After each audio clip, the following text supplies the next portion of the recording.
Okay, did not mean to end the video, but once you get your, is this a control arm, Dad? Yeah, it's a lower control arm. So once you get your lower control arm. It's a trailing arm. Trailing arm? Okay. Once you get your trailing arm / lower control arm out, you might have to pivot your jack a little bit so that you can pop it all the way out like that. And then get an impact in the 15mm socket.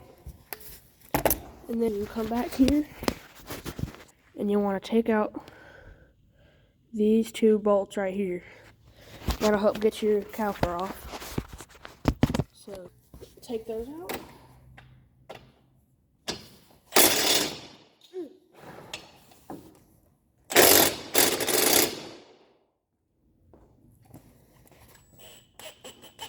It's going the right way.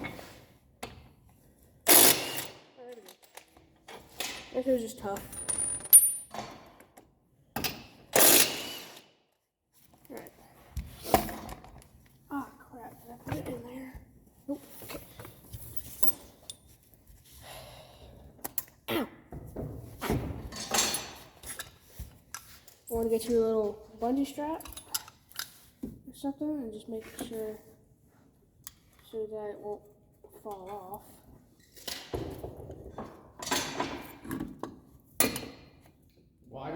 Why do we put it there? Huh? Why do we put it up? Why do we put it on the bungee strap? Oh, so that it won't fall and break the cord for all the braking fluid. It's called a hose. Hose. And we don't want to hang it off the brake hose. Yeah. Yep, that's right. And once you do that, this should just pop right off. Yeah. And then you want to get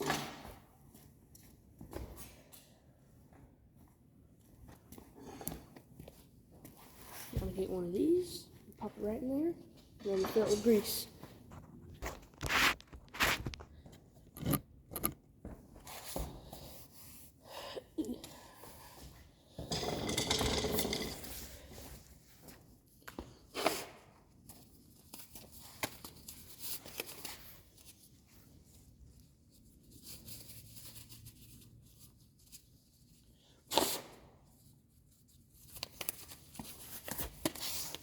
Then we use a bearing greasing tool.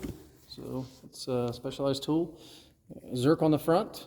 It has the O-ring to seal so the grease doesn't go out the back. And then as I pump grease in here, grease will come out this opening into the sealed bearing.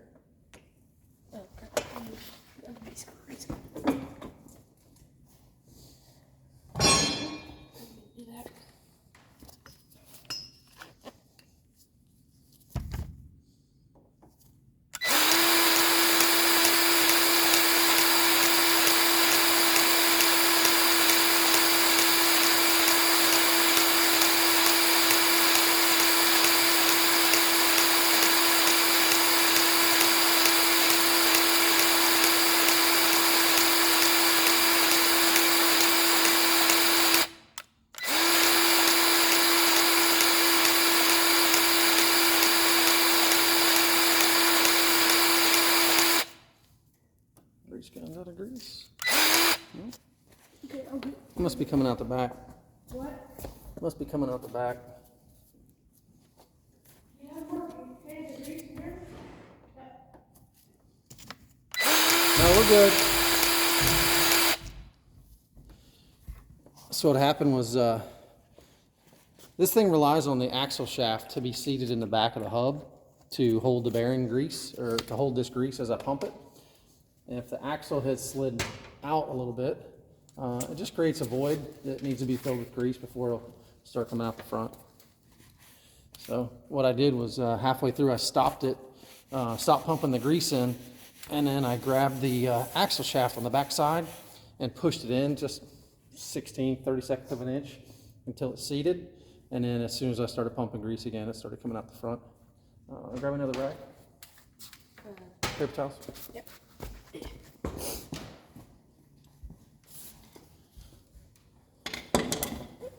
And this bearing has a grease dust seal in it, as it's called a sealed bearing. So as you pull this out, there's enough friction sometimes that it will literally just kind of split that bearing in half and pull the seal out. So I just use something to try to hold that bearing in there, and then that way I can remove the tool, the greasing tool, without pulling the front half of the bearing apart. All right, that one's done.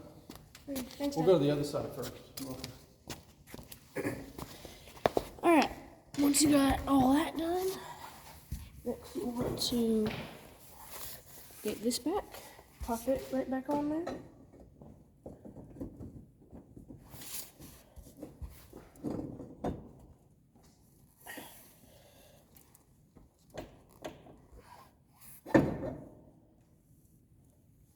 You're fine. So what's happened is, if you look at the axle shaft, it's running downhill. Got it.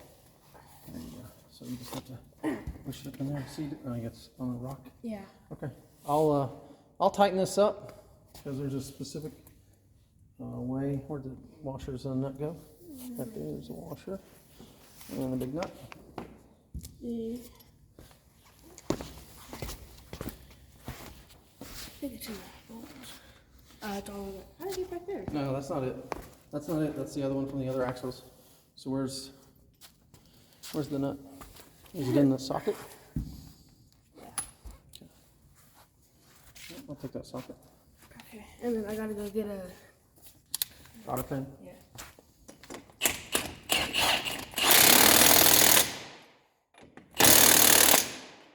These are supposed to be torqued.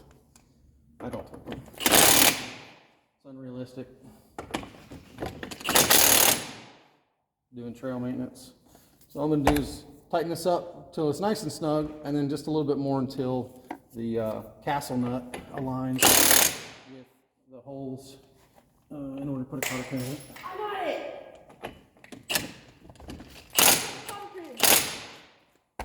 Is that good? Yep. That looks good. Yes.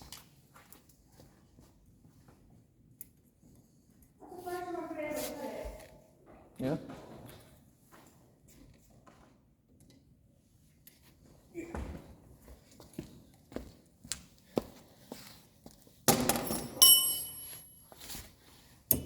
I grabbed another tube of grease. If you want to put it in. I'll go ahead and put this piece back together for you real quick because it's kind of tricky.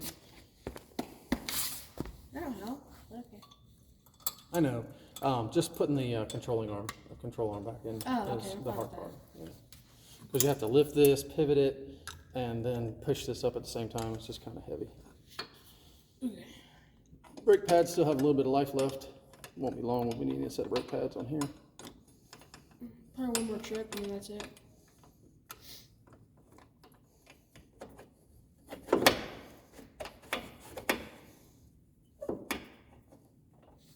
Oh, you put the bolt back in.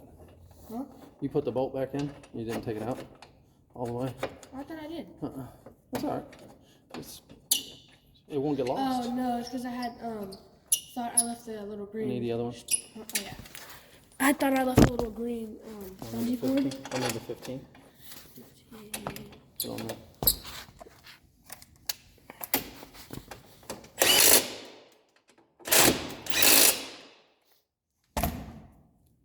Control arm bolt? No, the long one, the big one. The big long one. Oh. I don't normally take this out, but nothing wrong with taking it out.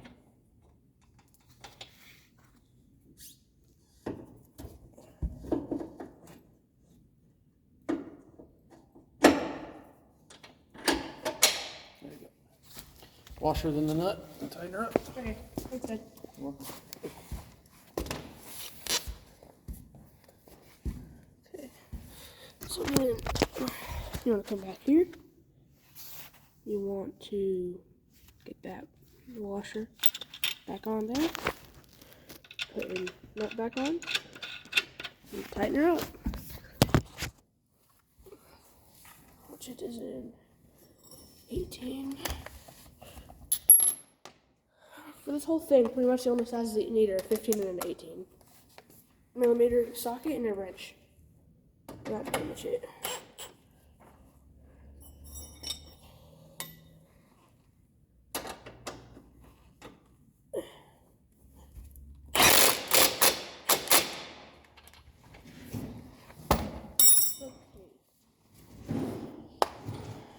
Once you got that on, then you want to lower it.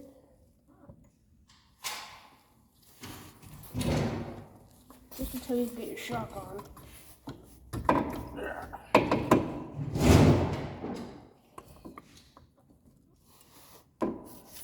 Okay.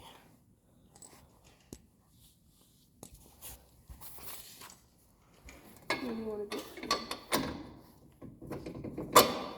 your bolt.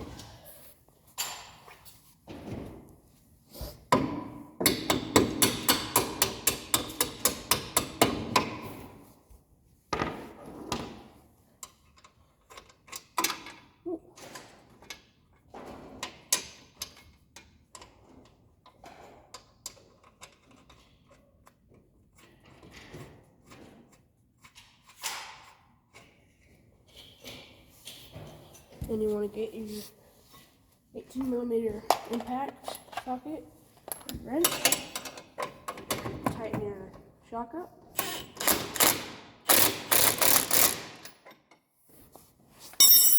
And then you want to get your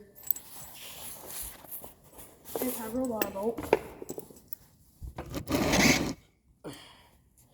You want to get the anti-roll bar hooked up. That's the next thing to do.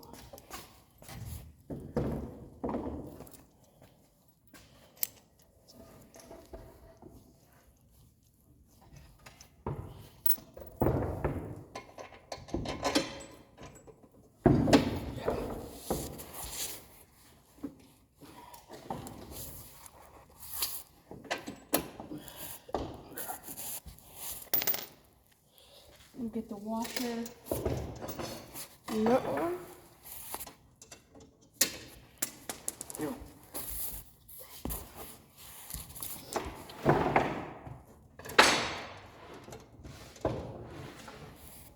Then you want to tighten those up for 15mm.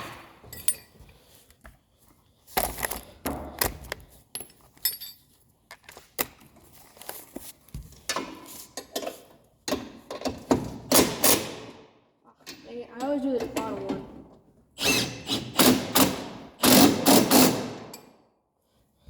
Okay, then take your jack out.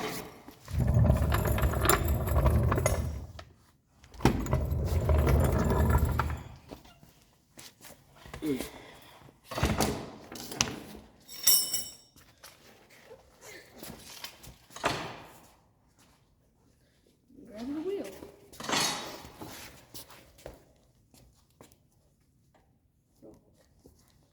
I'm trying to get this lined up.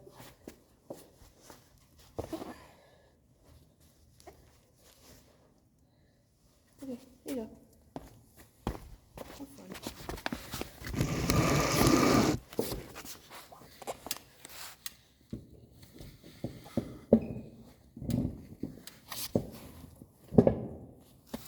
Okay, thank you. And what would you just call these the lug nuts? Yeah. Okay. Then you want to grab your lug nuts. Grab your special socket. Focus, focus, focus. Nope. Okay. Thread them on by hand first, so you don't strip them. That's an important thing to remember, is hand tighten them first.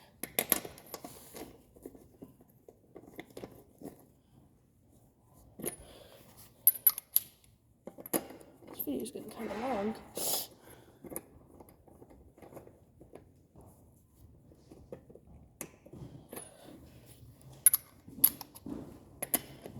Got them all on by hand.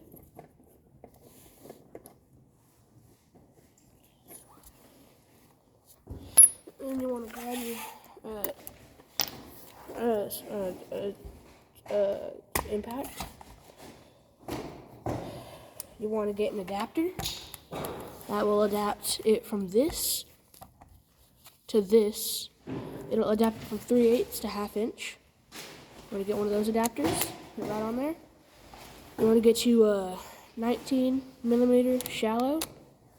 Put it right on there. Get your special socket. Put it right in there.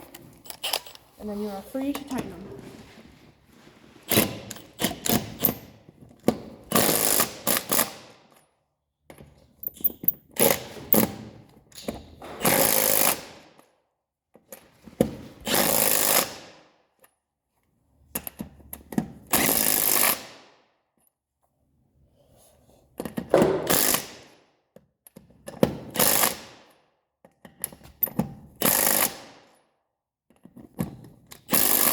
How should lug nuts be tightened?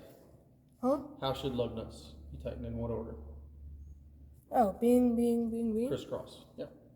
And that makes it so I did that first. I did bing. I'm just making sure that your listeners understand that you do it that way for a reason. You're not just choosing to go across. You do it that way so that it pulls the rim on straight. If you do it in a circular pattern, you can start the wheel on crooked and then it'll bind up, and so everything will be tight. The lug nuts will pull tight, but the wheel won't be straight onto the hub. So if you do them cross pattern like that, or across from each other, that's what pulls the wheel on straight, and then you're good. Okay. Once you get your wheel on,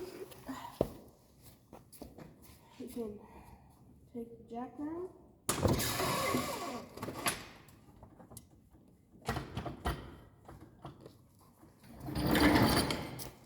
Just slide it over out of the way. We're going to move this back some so I can work right here. Okay. And then you're done. Congrats.